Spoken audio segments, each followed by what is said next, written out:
Alors on compare, on prend, on teste, on utilise. Puis on jette, on remplace et on amasse. Pas seulement les choses, les personnes aussi. Nos relations amoureuses et sexuelles sont à l'image de la société de consommation dans laquelle nous avons grandi. Pourtant, nous voulons être aimés.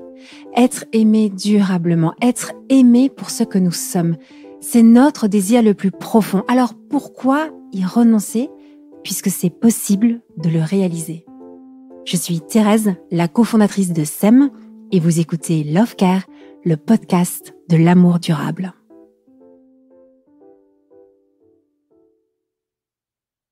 Il aime tous les plaisirs des sens. Il aime les voyages, il aime la psychosociologie.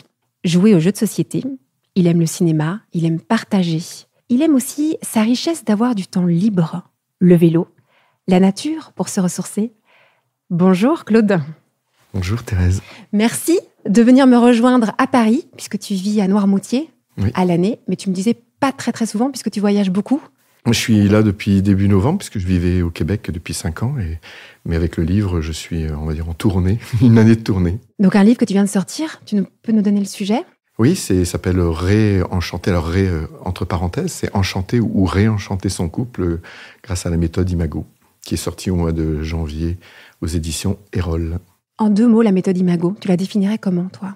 En 2 mots, ce qui diffère pour moi des autres, c'est de parler au même niveau, c'est-à-dire se comprendre, se communiquer, mais parler au niveau du cœur, c'est-à-dire se rejoindre au niveau du cœur. On est les yeux dans les yeux, les mains dans les mains, et on va dans le cœur, dans son authenticité, dans sa vérité. Et c'est ça qui fait la guérison, ou en tout cas la connexion. Alors, ça me touche ce que tu dis là, puisque je suis moi-même aussi un thérapeute Imago, donc on partage cette même pratique ou cette vision. Mais par contre, je voudrais bien savoir pourquoi tu as décidé d'écrire ce livre. Ça fait 8-9 ans qu'en fait, c'est pas moi qui ai décidé. C'est bête, mais j'ai plein d'amis qui font des congrès et tout ça. Ils me disent « on aimerait bien t'inviter, mais t'as pas écrit de livre. » Le truc, comme s'il fallait écrire un livre pour dire des choses, en tout cas pour pouvoir le faire. Ce qui fait que ça a germé et tout ça. Et puis à un moment donné, c'était la pandémie. Et pendant la pandémie, je me levais très tôt. Et puis je me dis, tiens, je vais commencer à écrire. Et puis tous les jours, j'ai écrit 1 heure. Et ça s'est écrit. Et j'ai la chance que j'ai une maison d'édition qui m'a suivi. Et c'était magnifique. Et puis j'ai la chance aussi, après, qu'Harvey Hendrix, qui est le créateur de la méthode Imago, ait été d'accord pour faire la préface. Ce qui fait que ça s'est fait. Même encore là, on me parle du livre, on me fait des compliments, je réalise pas vraiment. Ce qui est en train de se passer. Ça s'est fait, oui, c'est ça s'est fait. Qu'est-ce que tu as absolument besoin de dire au monde là pour voyager partout et parler de ce livre ? C'est quoi le message que tu as envie de transmettre et qui te fait partir, alors même encore dans quelques jours au Canada ? C'est quoi ce qui t'anime comme message ? Écoute, moi, j'ai pas eu d'enfant. J'ai eu beaucoup de difficultés à être en couple, mais le message, c'est presque un message. En fait, j'aurais voulu faire un livre sur les hommes, et j'ai pas pu parce que je n'étais pas assez connu. Donc on m'a dit, fais d'abord un livre sur le couple, et après tu pourras parler des hommes. Mais moi qui suis un homme qui fait beaucoup de chemin de thérapie, 25 ans au moins de thérapie, je suis un peu désespéré par le masculin parfois. Puis quand je dis désespéré par le masculin, je peux parler, moi en miroir, je me suis longtemps désespéré de moi-même pendant des années, mais c'est vraiment en fait, à travers mon expérience, c'est de dire aux hommes, n'ayez pas peur. Je crois qu'il y a ça derrière. N'ayez pas peur d'aller voir à l'intérieur. N'ayez pas peur de demander de l'aide. N'ayez pas peur d'oser, d'apprendre des choses que vous savez pas. C'est-à-dire la communication. On nous a pas enseigné d'exprimer les émotions. Et il n'y a pas de honte à ça. Il y a juste de demander de l'aide. Apprendre à ne pas faire tout seul. C'est ça que j'ai envie de dire. Arrêtez d'avoir peur. Il y a un peu ça. Si tu vois en un mot, je ne m'avais jamais posé cette question, mais c'est ça qui me vient. Arrêtez d'avoir peur. Et qu'est-ce qui te désespère chez les hommes ? Ce qui me désespère, c'est le fait de pas dire, d'avoir peur de dire. Et en fait, c'est cette peur de dire qui fait qu'on s'éloigne. Mais ça, c'est pour les hommes. Mais chez les femmes, ça se joue à deux. On le sait tous les deux. Dans la relation, ça se joue à deux. Après, je pourrais parler aussi des minimiseurs, maximiseurs. Mais nous qui minimisons, c'est la peur d'être incompétent aussi. C'est-à-dire que la blessure de compétence fait que on a peur d'être montré du doigt et d'être celui qui fonctionne pas. Tu sais, les phrases du style, de toute façon, j'essaye, mais quoi que je fasse, de toute façon, c'est jamais assez bien. Et je l'entends tout le temps, et je me le suis dit tellement longtemps. Et je sais que c'était lié aussi au fait que je me critiquais beaucoup, que j'avais pas d'estime de moi, que j'avais pas confiance en moi. Et le fait d'avoir nourri l'amour de moi, et j'ai vu que je suis quelqu'un comme tout le monde, le fait de le faire, je vois qu'aujourd'hui, eh ben la vie est beaucoup plus simple. Il y a beaucoup plus de paix à l'intérieur et je pense que c'est ce qui est nécessaire dans le monde d'aujourd'hui. Tu disais minimiseur, maximiseur, on n'en a jamais parlé ici dans Love Care. Tu peux expliquer ce que ça veut dire être un minimiseur avec tes mots à toi, puisque je pense que chacun va donner une façon différente d'exprimer les choses. Comment tu Complètement, j'en parle beaucoup dans le livre, mais je ne saurais même plus dire ce que j'ai dit, donc je vais dire là ce qui me vient. Ouais. Un minimiseur, c'est dans la relation, je parle bien, parce que ça, moi je suis un maximiseur, moi je suis d'origine italienne, je parle beaucoup, c'est facile. Mais par contre, dans la relation, je suis quelqu'un, quand je me sens déclenché, c'est-à-dire je me sens en réaction, quelque chose qui se passe au niveau émotionnel, je vais me fermer. Soit je vais me fermer, je vais fuir, mais je m'anesthésie. Moi, je me clive, je me dissocie. J'ai appris ça dans le livre, j'en parle beaucoup, lié à mon histoire d'abus et aussi tout bébé, c'est mon mécanisme de défense. Et le minimiseur, lui, c'est ça, il va se fermer, il va beaucoup se fermer, on parle beaucoup dans sa grotte, l'ours dans sa grotte, donc c'est 90% les hommes quand même, c'est encore aujourd'hui, allez, on va dire 80%. C'est ça, le minimiseur, c'est celui qui va fuir la relation, qui a peur d'être rejeté, et donc qui va plutôt rentrer son énergie à l'intérieur, qui va avoir peur de parler, puis qui a besoin de temps aussi. Quand il se passe quelque chose, il peut pas réagir à vif, il a besoin de descendre, de prendre son temps, de qu'on lui laisse de l'espace. Il va avoir du mal à dire son espace, il va pas oser, mais il a besoin de temps et d'espace. Ça, c'est le minimiseur, en gros. Et le maximiseur, c'est celui qui, lui, a peur de l'abandon. Donc, pour pas sentir l'abandon, il va venir chercher dans la relation. C'est celui qui va passer pour agressif. Il va passer pour agressif, mais en fait, les deux le sont. Mais en tout cas, c'est lui qui va passer pour t'es jamais contente. C'est celui qui va crier ou qui va mettre. On l'appelle le singe aux États-Unis. En France, on dit le maximiseur et le minimiseur, on dit la tortue. Mais le maximiseur, j'aime bien, c'est que c'est la tempête de grêle pour l'image. Et j'aime bien aussi l'image avec Sophie, mon amie au Québec. Elle dit le singe. Et le singe, parce qu'il fait beaucoup de bruit, il gesticule en fait, mais derrière beaucoup de bruit, derrière l'agressivité, parfois il y a de la peur, il y a de la tristesse. Donc c'est celui qui a besoin de sentir le lien. Et dès qu'il va pas sentir le lien, il va venir chercher le lien. Et plus il va venir chercher le lien, plus l'autre, qu'est-ce qu'il va faire ? Il va se retirer du lien. Et puis il va se sentir envahi. Et plus il va se sentir envahi, plus et la danse, c'est un peu ça. La danse d'une bonne partie des couples, pas tous, bien sûr. Alors que faire quand on est maximiseur et qu'on est face à un minimiseur ? Quand, de façon, on va dire, un peu classique, une femme va exprimer son mécontentement, elle va essayer de mettre de l'énergie dans sa relation, et là, elle va dire, elle a un mari introverti. Tu lui donnerais quoi comme conseil face à un minimiseur ? Moi qui suis minimiseur à la base, et aujourd'hui je suis plus de l'autre côté, mais je connais bien, vraiment le premier conseil, et c'est le défi du maximiseur, c'est arrêter de critiquer. C'est vraiment ça. Alors, et même quand j'ai des copines qui font du développement personnel, qui font de la communication non violente, elles disent, mais pourtant je parle au jeu. Non, ça marche pas, c'est pas que ça. On peut parler au jeu, mais dans l'énergie. Que tu dises ça, vas-y, explique. Parce que dans l'énergie, on peut parler au jeu, on peut très bien manipuler les outils, puis dire, mais dans l'énergie, c'est ok, je prends, mais c'est quand même toi le problème. Ouais, si dans l'énergie, il y a ça, l'homme, lui, avec sa blessure de compétence, tout de suite, il va le sentir et il va se fermer. Il va pas. Et alors, il va essayer quand même il va essayer, mais la façon dont il le fait, c'est pas le même langage d'amour. Il y a les langages d'amour différents, pour en reparler. Donc voilà, le vrai conseil, c'est d'apprendre à parler du ressenti, vraiment de prendre la 100% responsabilité, on dit en imago, mais c'est vraiment ça. Parce que moi, je critique aussi, je suis quelqu'un qui critique, et je vais continuer à critiquer, je pense, mais je vais revenir après. Une fois que je l'ai fait, aujourd'hui, je suis plus maximiseur, mais quand je critique, je vais revenir. Donc, et je vais prendre responsabilité. Je vais dire, en fait, quand tu as fait ça, voilà ce que j'ai vécu. Puis, on a des dialogues en imago pour aller voir à l'intérieur, pour que l'autre puisse nous écouter, puis l'autre va nous valider, va nous faire de l'empathie. Comment t'en es venu à te former à imago, à devenir thérapeute imago ?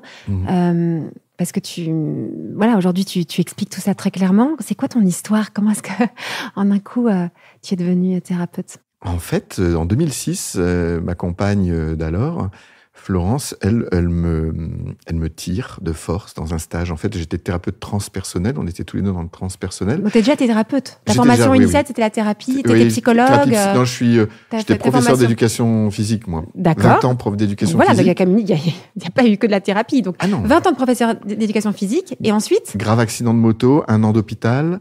On m'a dit que je marcherais plus. Donc là, j'ai fait plein de rencontres et j'ai fait formation de relaxologue, formation de thérapeute psychocorporel, thérapeute transpersonnel, c'est tout ce qui est état modifié de conscience. Et après, j'ai fait beaucoup de formations de diverses et variées, le dialogue intérieur, beaucoup de choses. Et un jour, je vais faire ce stage Imago, ma compagne me tire de force, moi j'avais pas envie, j'étais minimiseur, j'ai peur qu'on me dise encore que je fais mal. C'est ça qui te faisait peur. Pourquoi tu n'avais pas envie d'aller à ce stage? Je pense que c'est la question que tout le monde se pose. Toutes les personnes qui ont envie d'amener leur conjoint vers un stage. Pourquoi est-ce que le conjoint refuse? Dis-moi, ça m'intéresse. J'ai même fait une masterclass rien que là-dessus. Comment faire venir un homme c'est génial. Il n'y avait que des femmes qui étaient là.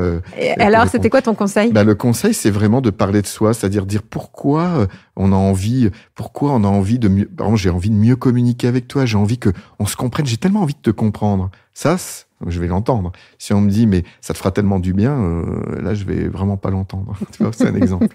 Mais l'exemple est très clair. C'était ça.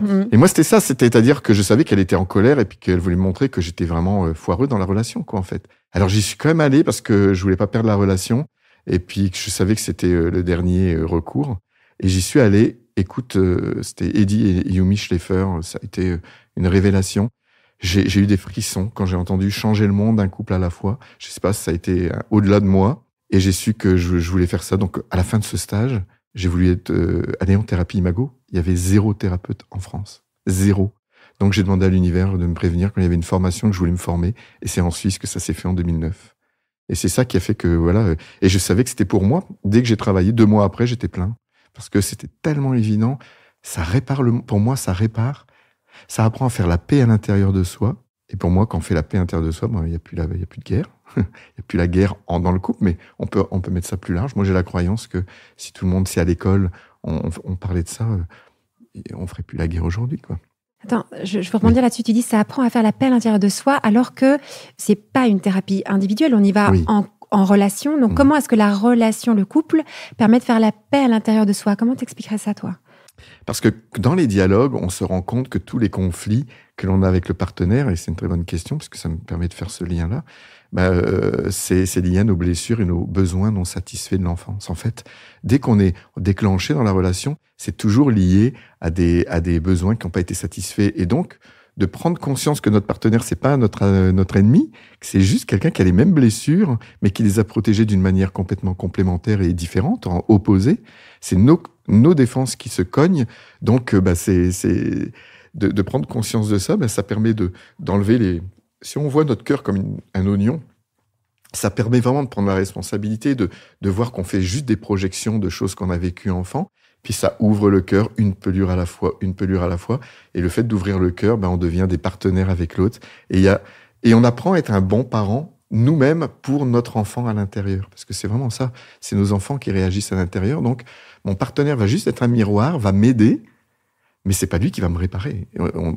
Notre partenaire n'est pas notre thérapeute. Parce que il y a des gens qui disent, oui, mais moi, je n'ai pas envie d'être... C'est pas ça qu'on dit. C'est juste que notre partenaire peut être... Notre partenaire nous écouter, puis ensuite, après, nous résumer, nous valider et faire de l'empathie. Et de faire ça, ça vient soigner l'enfant à l'intérieur, et ça vient l'apaiser, et ça vient... C'est comme si on se reparentait. C'est-à-dire qu'au lieu d'attendre de nos parents qui avouent qu'ils n'ont pas été parfaits, c'est plutôt de nous de le faire avec nous-mêmes, avec notre enfant. C'est nous qui devons prendre soin de ce petit enfant. Et d'avoir compris ça avec ta compagne, ça a sauvé votre relation ?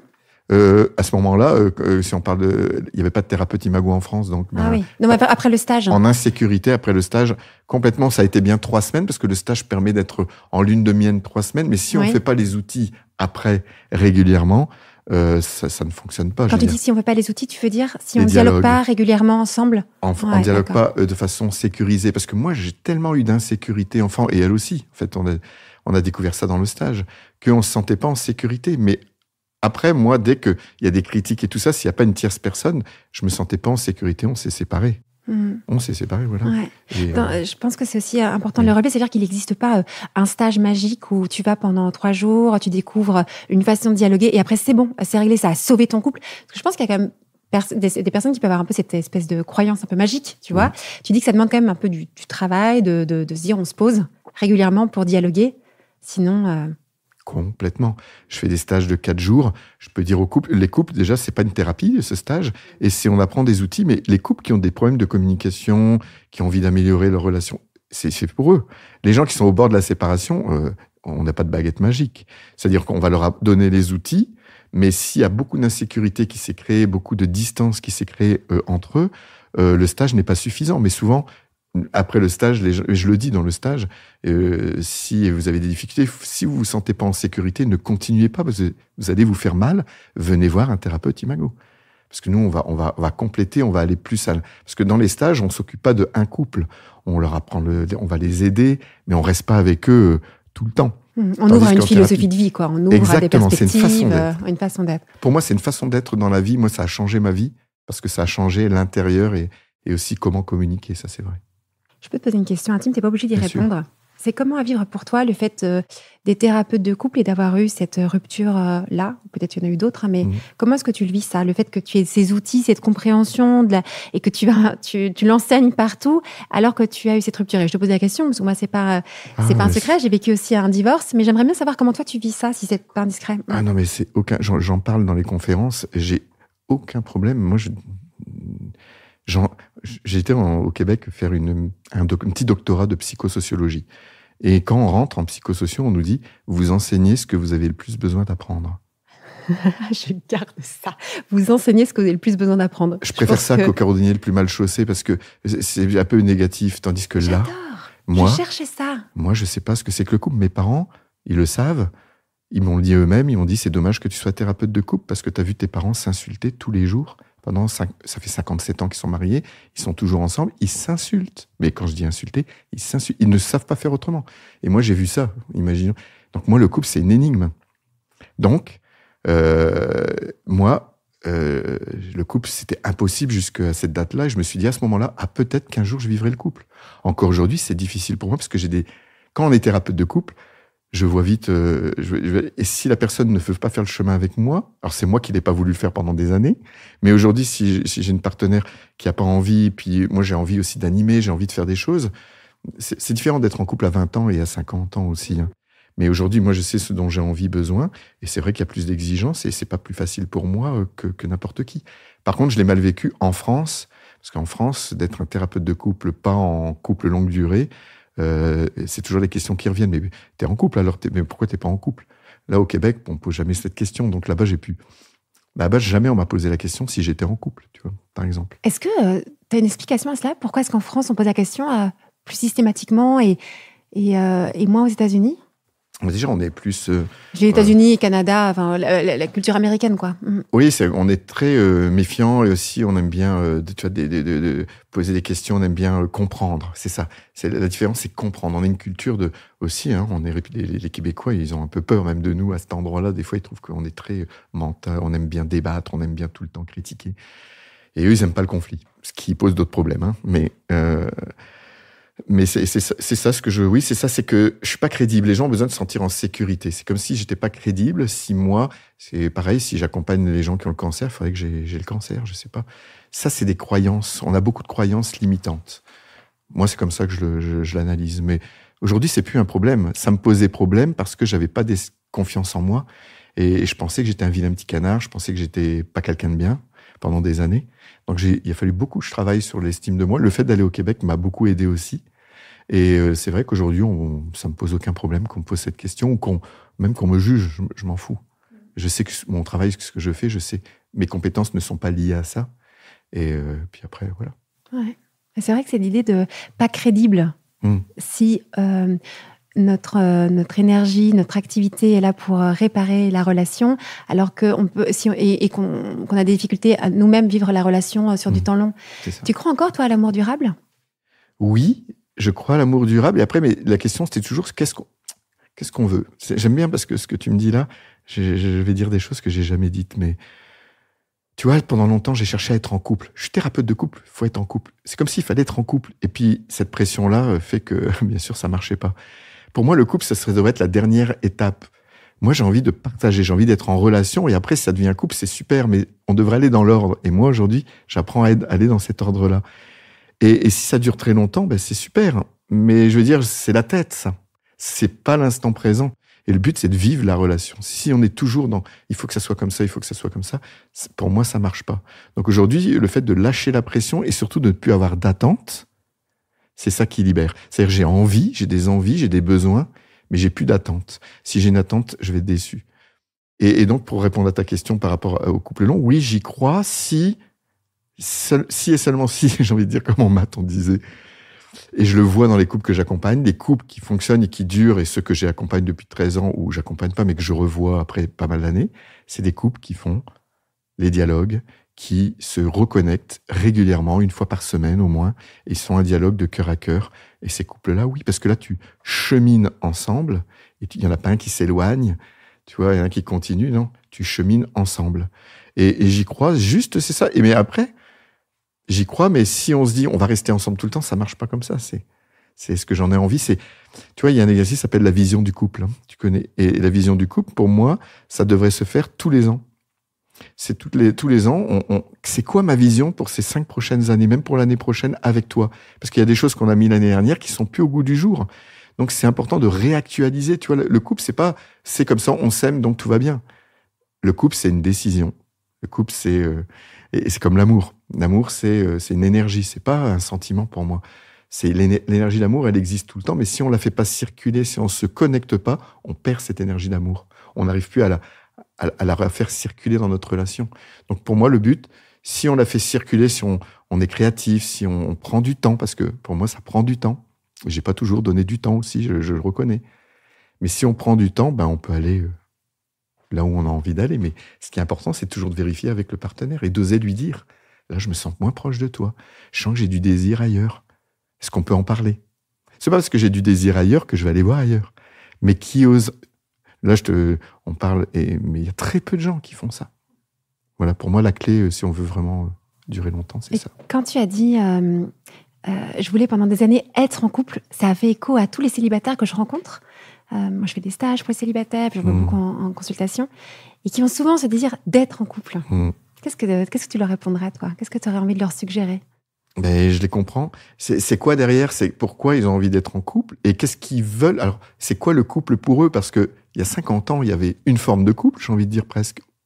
Aujourd'hui, il y a autant de formes de couple que de couples. Donc, ce qui est important, c'est de définir c'est quoi qui met... Parce que les deux vont peut-être dire on a envie d'être en couple, mais les deux ne voient pas du tout la même chose derrière. Donc, c'est pour ça que j'aime cet exercice de c'est quoi ma vision? Dans ma relation idéale avec toi, nous, et on met tout dans tous les domaines de la vie. Communication, sexualité, c'est quelle sexualité on veut? Ça aussi. Parce que moi, je suis aussi c'est vrai que je ne l'ai pas dit tout à l'heure, mais je suis sexothérapeute aussi. Et j'adore parler sexualité, j'adore faire des stages sexualité parce qu'il y a tout. Tout est dans la sexualité. Et je vois même les couples de thérapeutes ne parlent pas sexualité. Beaucoup. On parle de sexualité, mais on ne parle pas de sa sexualité, de ce qu'on veut, de ce qu'on a envie.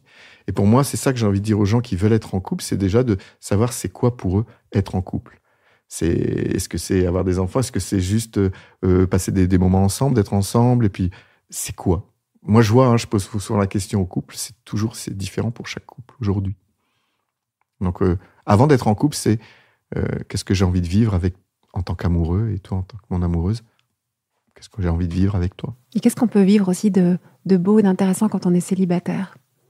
Tu vois, tout ce qui est appris avec la méthode Imago, avec la relation... c'est quoi la réponse pour les célibataires? Moi qui suis quand même souvent célibataire, regarde là en ce moment, il y en a plein qui m'ont envie. Après, quand tu es célibataire, tu regrettes de ne pas avoir eu d'enfant ou bien de ne pas avoir eu de vie de famille, mais après, beaucoup de gens m'envient parce que je voyage. Par exemple, j'ai du temps de libre. Je cours pas après l'argent forcément et tout ça. J'ai beaucoup de temps pour nourrir mon intériorité, pour faire ce que j'aime, pour aussi du temps pour mes amis. Parce que l'amour, c'est aussi avec les amis. Et la différence, c'est qu'il n'y a pas de sexualité. L'amitié et l'amour, c'est ça la différence. Donc moi, j'ai beaucoup d'amis, j'ai du temps pour eux, je choisis de passer du temps avec eux. Puis là, par exemple, moi, j'aime beaucoup ce que je fais dans mon travail de couple. J'aime bien animer des stages. Je vais à La Réunion, je vais au Québec, je vais un peu partout. C'est nourrir l'amour de soi. Moi, j'ai découvert au Québec, parce que 25 ans de thérapie, c'était pour apprendre à m'aimer. Et puis, j'arrivais toujours pas. On me disait plein de trucs. Mais apprends à t'aimer. Oui, mais je fais comment? Beaucoup de gens se disent ça. Je sais que je suis pas le seul. Ouais, moi, ça me parle aussi. Apprends à t'aimer, ok? Ouais, fais comment? C'est quoi le mode d'emploi? Mais c'est chacun. Moi, mon truc, ça s'est fait pendant la pandémie. Et beaucoup de gens, pendant la pandémie, ont découvert des choses, de ralentir, de sentir. Déjà, c'est ralentir. Mes séminaires de relaxation, j'appelais ça ralentir pour sentir. Et là, pendant la pandémie, j'écrivais. Je me levais tôt, j'écrivais. Je faisais du qigong, je faisais du yoga. J'allais marcher, je me faisais à manger, j'ai appris à faire des trucs. Je faisais un Zoom par jour avec mes amis, je faisais une séance par jour, je fais toujours une séance par jour avec les couples. tout ça mis bout à bout, avec de la procrastination, parce que pour les cerveaux HP, j'ai besoin, moi, de procrastiner des fois pour me réguler. Mais tout ça bout à bout, mes journées passaient et j'étais bien avec moi-même, j'étais seul et j'étais vraiment bien. Et quand on aime être avec soi, quand on est un bon compagnon pour soi, ben après, on peut être un bon compagnon pour l'autre. Moi, ça, c'est mon point de vue. Ouais, mais je trouve ça important parce que l'objectif de la vie n'est pas d'être en couple. L'objectif de la vie, toi, tu dirais quoi, le sens de c'est la d'être vie en couple avec soi. C'est un bon partenaire pour soi. Soi-même. Parce que sinon, on va toujours aller moi, je vois chez mes partenaires, je suis toujours allé chercher des choses, mais énergétiquement, elle le sentait, donc elle se sentait utilisée. Tu sais, je sentais la mère, elle sentait, ouais, mais tu viens chercher la mère. Alors même si au début ça plaît parce qu'on se rend pas compte, et après c'est ça qui est dans la relation. Mais le fait de plus avoir d'attente, comme je te disais tout à l'heure, de que je me nourris moi-même, ben, l'autre, dans le livre, j'ai mis une formule qui est l'autre n'est plus l'oxygène pour mes poumons. Il devient les fleurs sur la table. C'est ça toute la différence. Et maintenant, et je rencontre plus le même genre de femme. Mon imago n'est plus le même. L'imago, c'est l'image qu'on imprime en nous, enfants, de nos parents. Et ben, cette image, elle se transforme. Je vois que je vais plus chercher certaines choses, donc je rencontre plus le même genre de femme. Ça, c'est intéressant. Plus je change, plus mes relations vont changer. Le changement, ça passe d'abord par moi. Parce que souvent, dans le couple, on voudrait que l'autre change, l'autre parle plus, l'autre fasse ceci. Ça marche pas comme ça. Ça ne peut pas. Le but, c'est nous de changer, de se mettre à un autre endroit, de prendre soin de nos besoins. Quand notre partenaire n'est pas disponible, je prends soin de mes besoins. Et si je fais ça, le partenaire va automatiquement, lui, avoir plus d'espace aussi pour revenir vers nous. Et j'entends que tout ce que tu nous partages là, il y a eu tout un chemin de vie. Ah oui. Tu en es passé par des étapes là. Ah, mais cet accident de moto dont tu nous parles, c'est ce stage que tu as fait avec cette compagne, et puis cette séparation, puis il y a eu plein d'autres choses. Il y a eu plein de séparations, mais donc on sent qu'il y a tout un chemin de vie, quoi. Aujourd'hui, Oui, dis-moi. Plein de séparations, j'ai envie de dire, c'est marrant parce qu'il y a le mot qui me vient, je te dis ce qui me traverse. C'est qu'avant, j'étais en rupture. Je faisais des ruptures. J'avais tellement de honte, je coupais le lien. Puis il y avait beaucoup de colère et il y a beaucoup des fois de la haine, même quand j'étais plus jeune. Aujourd'hui, quand il y a des séparations, je pense que je suis en très bon terme avec les partenaires que j'ai eus parce que c'est juste c'est apprendre à se séparer plutôt qu'à rompre.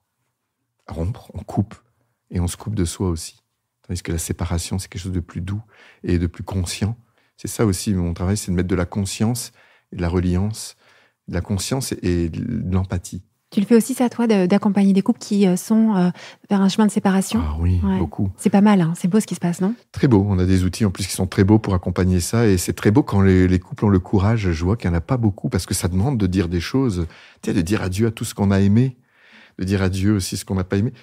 De le faire avec le partenaire, c'est vraiment quelque chose de puissant, de fort. Et il y en a qui ne sont pas prêts. Il y en a qui le feront 1 an, 2 ans après, qui reviennent. Oui, on peut vraiment le faire, ça aussi. Hein. Oui. Moi, je trouve que là, si certains nous écoutent et ils sont en pleine séparation ou ils ont vécu une séparation, n'hésitez pas à revenir avec votre ancien conjoint chez un thérapeute aussi imago qui sait travailler sur cette relation-là pour aller retravailler sur ce lien, pour se séparer en conscience et pas être dans cette espèce de rupture, de haine, de colère. Surtout si vous avez des enfants aussi pour eux. Ouais, je me permets. Hein. Ah non, t'es d'accord ou pas? Oui, je trouve que c'est vraiment important pour les enfants. Ce qui porte ça. Parce que les enfants, ce qu'il faut comprendre aussi, c'est que on pense souvent, j'ai même des amis qui me disent « Oui, mais on fait attention, pas parler devant les enfants, Mais la communication, c'est 93% du non-verbal. Qu'est-ce que vous pensez cacher aux enfants? Faut arrêter de les prendre pour des idiots. Ils comprennent tout, les enfants. Puis ils intègrent cette image-là à l'intérieur. Alors, il n'y a pas à culpabiliser quand je dis ça. Tous les parents font du mieux qu'ils peuvent. Et le but, c'est pas culpabiliser, ça n'apporte rien. C'est juste de comprendre que si on se sépare en colère, on va porter ça, puis c'est les enfants qui vont porter la charge parce que c'est eux qui vont être le chantage. Ça va être sur les gardes d'enfants. Tout ce qu'on n'a pas dit dans la relation va être dit à travers les gardes d'enfants et c'est les enfants qui vont mal le vivre. Donc voilà, ça vaut le coup de le faire. Et tu sais, Claude, quand je t'entends, je me dis que beaucoup de personnes n'osent pas venir en consultation, n'osent pas demander l'aide d'un thérapeute quand ils sont dans des difficultés de couple, parce qu'ils ont l'idée que le thérapeute, il va tout faire pour sauver le couple. Comme si le thérapeute avait une intention pour le couple. Tu vois, je sais pas si tu as déjà rencontré ça dans ton expérience. Et si toi, tu sens au fond de ton cœur que vraiment la séparation est une évidence pour toi, tu as peur d'aller demander de l'aide à un thérapeute parce que tu as la peur qui te force à rester avec ton conjoint alors que tu ne veux pas. Tu vois ce que je veux dire? Il y a deux raisons. À ça? Il y a 2 raisons pour lesquelles je pense qu'ils ne viennent pas. Et la première, c'est celle que tu viens de nommer. C'est-à-dire que nous, en tant que thérapeute imago, moi, je m'en fous. Je veux dire, c'est pas mon problème. Je suis pas là pour ça. J'ai pas d'agenda, comme on dit. T'es pas là pour sauver leur couple. Je suis là pour les reconnecter de cette connexion consciente qu'ils vont mettre. On va parler des vraies affaires. Hein. Et de cette connexion, ils vont décider, eux, s'ils ont envie, ils vont le savoir, s'ils ont envie de rester ou pas rester, mais de manière reliée. La deuxième raison pour laquelle les gens viennent pas, et ça, c'est une observation que je fais, puis je suis en recherche depuis l'âge de 14 ans. Je regarde les couples même dans la rue, dans les cafés. J'ai toujours observé, parce que chez moi, c'était tellement... Même avec mes ados, parce que j'étais directeur de centre de vacances, et à l'étranger avec des ados, et les ados, ils étaient toujours avec moi, puis on discutait de ce qu'ils vivaient chez eux. Donc j'ai vraiment beaucoup écouté. Et vraiment, ce que je pense, c'est qu'enfant, si on n'a pas eu des parents où on a senti qu'ils étaient assez présents ou fiables, on a vite compris que ça servait à rien de poser des questions, on n'avait pas confiance, donc on a appris à ne pas demander, où il y avait des fois pas d'espace pour faire des demandes, pour dire ses émotions, où on se sentait pas compris, pas assez compris pour oser être, oser parler de nos peurs, oser tout ça. Cet enfant-là, il grandit, et il grandit avec les mêmes mécanismes de défense. Et donc, dans le couple, ces mêmes enfants ne vont pas demander. Ils ne vont pas demander à leur partenaire ce qui leur fait du bien. Ils vont attendre que l'autre devine, parce que ça fait 10 ans qu'on est ensemble, donc tu devrais savoir ce que j'aime. Non, ça, c'est l'enfant qui parle quand on dit ça. L'adulte, il demande. Et surtout, ils vont pas demander un thérapeute, parce que ça veut dire qu'on ne sait pas. Et l'homme, avec la blessure de compétence. C'est pour ça que l'homme, il a plus de mal, et c'est plus les femmes qui tirent les hommes, parce que ils ont peur qu'on leur montre combien ils sont pas compétents. Et on nous éduque tellement là-dessus. C'est comme si on était une bonne personne, si on était compétent, ce qui fait qu'ils vont pas venir. Ça a beaucoup de sens, ça rejoint vraiment aussi mon expérience d'accompagnement des couples. Et Claude, de nouveau, on pourrait parler des heures comme avec tous les invités, mais c'est passionnant de t'entendre. S'il y a une chose que tu aurais bien voulu entendre à l'époque, il y a longtemps, que tu as découverte par toutes tes rencontres et tout ton cheminement personnel, et que tu voudrais dire à celles et ceux qui nous écoutent aujourd'hui, ce serait quoi? Tu vois, là, tu dis ça, je vais te demander après d'être plus précise, mais je vais dire ce qui m'est venu. Et ça n'a rien à voir avec le couple, c'est marrant. Quand tu dis ça, tu vois, le truc qui me vient, c'est un peu fou, c'est qu'à tout le monde, tu vois, tous ceux qui sont en colère contre leurs parents aussi et tout ça, c'est de dire que, tu vois, moi j'aurais voulu en tant qu'enfant, pour être un adulte plus complet, en tout cas, qui ait moins honte d'être comme il est, c'est juste que mes parents me disent, on a fait du mieux qu'on peut, désolé si on t'a blessé. Et je crois qu'on peut faire la même chose aussi dans le couple, c'est dire, je suis désolé, moi ça m'arrive maintenant de dire ça, je dis à ma partenaire, si elle me critique, je ne supporte pas la critique aussi, je supporte pas parce que je veux jamais faire mal. Donc c'est plutôt de me dire, je vais dire, je suis désolé si je t'ai blessé, mais c'est pas mon intention, est-ce que tu peux me dire ce que tu vis? Là je vais t'écouter. Mais si tu me dis tu et que ça va pas, je vais rien pouvoir écouter, là mon cerveau reptilien il va se mettre en route. Non, mais donc tu aurais aimé entendre de la part de tes parents, on a fait ce qu'on pouvait, avec les moyens qu'on avait, et on est désolé si on a pu te blesser. C'est ça. Et puis, ça libère. Ils m'ont pas protégé, ils m'ont pas. Voilà. Et je sais qu'ils culpabilisent, mais bon, ils ont pas les mots. Mais juste ça. Mais je crois que je dis ça pour tous les parents qui culpabilisent, qui essayent de bien faire et des fois qui se mettent de la pression avec les enfants. On peut faire. Je dis pas tout avec les enfants, mais on peut être parfaitement imparfait. Et c'est pas grave. Moi, je vois. Hein, j'ai plein de neveux quand même. Je suis parrain de plein d'enfants, puis j'accompagne plein d'enfants. J'ai accompagné beaucoup les ados. C'est pas grave. On devient des adultes, ces enfants deviennent des adultes, et ils ont juste besoin de garder le lien. C'est-à-dire, si le parent est capable de garder le lien avec son enfant, avec ses enfants, tout le temps, même dans la difficulté, les enfants, à tout moment, à un moment donné, ils vont pouvoir leur dire leur colère. Et si on est capable d'accueillir leur colère et juste de faire le miroir, dire j'entends que tu te sens vraiment, t'as été vraiment en colère, ça répare. Moi, je suis assez certaine de ce que tu dis, parce que tu vois, le fait de le dire, ça résonne en moi, en me disant, mais c'est exactement ça dont j'aurais eu besoin, tu vois, exactement ça. Et je voudrais juste un tout petit peu creuser, parce que pourquoi est-ce que pour les parents, c'est si difficile, pour beaucoup de parents, c'est si difficile de dire, je suis désolée si je t'ai blessée. Tu vois, souvent, on dit, j'ai fait comme je pouvais. Parce qu'ils se sentent accusés. Ouais. Parce que c'est la culpabilité, je vois avec mes parents, c'est la culpabilité de ne pas avoir été des bons parents alors qu'ils ont essayé toute leur vie d'être des bons parents. C'est le fait de ne pas avoir des outils. Juste entendre un pardon, je suis désolée. Oui, mais nous, on n'est pas sur la même. Et c'est pour ça que les dialogues parents-enfants, c'est super. Parce que c'est les plus beaux. Les dialogues intergénérationnels, moi, je vais faire le dialogue. Si mon frère m'entend, il connaîtra la surprise, mais je lui ai fait la surprise pour ses 50 ans, parce que j'arrive pas à communiquer avec mon frère. Et des fois, j'ai l'impression que je sais pas qui il est. Je vais faire ce dialogue, ce stage imago fratrie.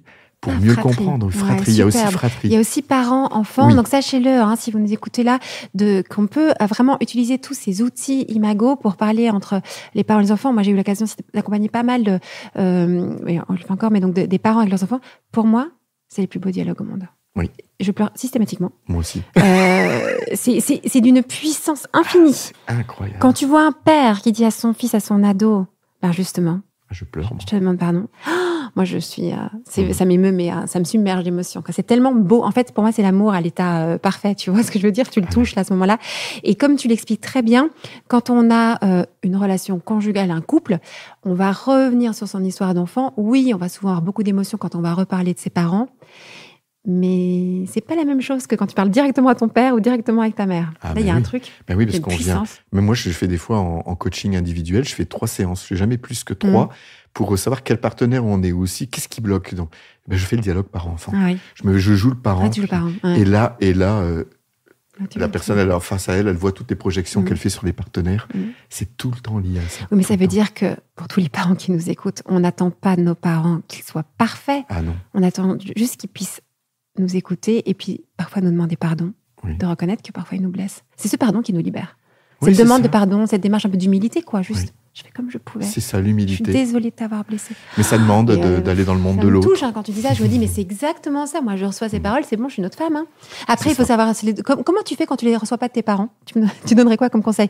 Si tes parents sont pas en mesure, en capacité, pour différentes raisons, et sans les juger, mais de pouvoir te donner j'ai fait ce que je pouvais et je suis désolée si on a pu te blesser ou j'ai pu te blesser à des moments. Si tes parents te donnent pas ça, comment tu fais pour t'en libérer, tu vois? Là, c'est les thérapies individuelles. Ah ouais, thérapie individuelle. Moi, j'ai fait en thérapie individuelle. J'attendais pas de mes parents. Je pouvais pas. J'ai voulu longtemps, vraiment très longtemps. On attend comme ça que nos parents nous donnent. Et même adulte, même à 50 ans, je veux dire, on peut avoir toujours. Moi, j'ai pu voir les attentes. C'est récent quand même. Moi, c'est 3-4 ans où j'attends plus que mes parents me disent. Et puis, comme par hasard, c'est amusant. Je l'ai senti au Québec quand à un moment donné, c'est comme s'il y avait un pardon. Il y a quelque chose qui se faisait. 3 jours après, mon père, il m'envoie un mot. Il n'avait jamais écrit autant de sa vie. Je lui ai demandé de l'argent à prêter pour un truc. À un moment donné, je n'avais jamais rien demandé, mais j'ai senti de lui demander. Et là, il s'est senti de me dire, je t'aime. Par écrit. Mais j'étais là. Jamais dans ma famille, on a parlé d'amour. Incroyable. Et là, c'était incroyable. Moi, à l'intérieur de moi, il y a la paix qui se fait. Et quelques jours après, et je le savais intellectuellement. J'avais déjà. C'est fou de le vivre. Mais c'est fou. Comme quoi, il y a vraiment un chemin là à vivre, qui amène de la paix, de la joie. À l'intérieur, oui. Merci de nous partager tout ça. Ça me touche trop tout ce que tu as partagé. Et merci de le faire avec cette générosité. Bon voyage merci, au Canada. Donc ton livre, Réenchanter son couple. Grâce à la méthode Imago, parce que je donne beaucoup d'exercices. En fait, je donne tous mes exercices dans le livre. Je donne tout et surtout comment le faire. Parce que les couples, à la maison, ils font pas trop. Parce qu'ils ont peur de pas bien le faire. Ou alors des fois, ils le font, mais s'ils restent pas dans le rituel du dialogue, ils risquent de tomber du pont. Je parle du pont. Dans Imago, on parle du pont. Donc là, moi, je donne tous les petits conseils pour pas tomber du pont. Donc, j'ai fait des QR codes aussi avec des relaxations pour qu'ils se mettent en condition. Voilà, c'est vraiment un livre très pratique. C'est le livre le plus pratique que je voulais vraiment faire un livre. C'est une bonne nouvelle que ce livre existe. Parce qu'on a besoin aussi d'outils pratiques, concrets, tu vois, que ce soit pas juste une espèce de philosophie. Donc là, si ce livre-là peut nous aider concrètement à vivre cela dans nos relations. Et puis, si vous êtes célibataire, vous voyez bien qu'il y a 1000 choses à vivre et qu'on peut vraiment vivre aussi cette façon d'être en relation. Même si on est célibataire, c'est pas une histoire de couple ou pas couple. En fait, c'est ça qu'on essaye d'ouvrir et de sortir de cette vision de être en couple absolument comme un but. C'est pas ça le but. Dans vos relations avec vos enfants, ça peut vraiment nous aider. Donc, merci d'avoir pris le temps d'écrire tout ça. Merci d'avoir tous les jours, pendant 1 heure, écrit. Merci d'avoir fait tout ce travail. Ça va nous faire du bien. Et puis, on se retrouve, j'espère, bientôt pour poursuivre ces échanges. Et merci pour ce moment de partage qui font partie des choses que j'aime dans la vie. Donc, c'était un très beau moment de partage. Merci. À bientôt. Si vous désirez l'amour durable, retrouvez toutes les propositions de SEM sur notre site internet sem.co et sur nos réseaux sociaux Instagram et Facebook. Si vous êtes un professionnel du Love Care, rejoignez la communauté SEM. Et pour semer avec nous cette vision de l'amour, mettez un avis ou 5 étoiles sur votre plateforme d'écoute pour soutenir ce podcast. Venez signer notre manifesto et surtout, parlez de SEM autour de vous. Parlez-en à vos amis, à vos familles, à vos collègues qui ont tant besoin d'être outillés et accompagnés pour vivre leur désir le plus profond, aimer et être aimé durablement. Ensemble, nous réussirons à opérer la révolution de l'amour.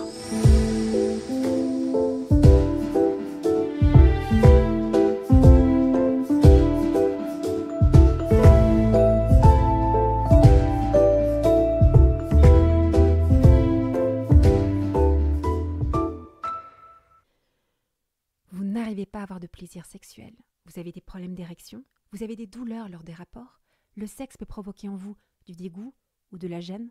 Le cycle féminin est pour vous un grand mystère. Eh bien, pour vous aider à surmonter ces blocages sexuels, nous avons produit une masterclass disponible sur notre site internet www.sem.co.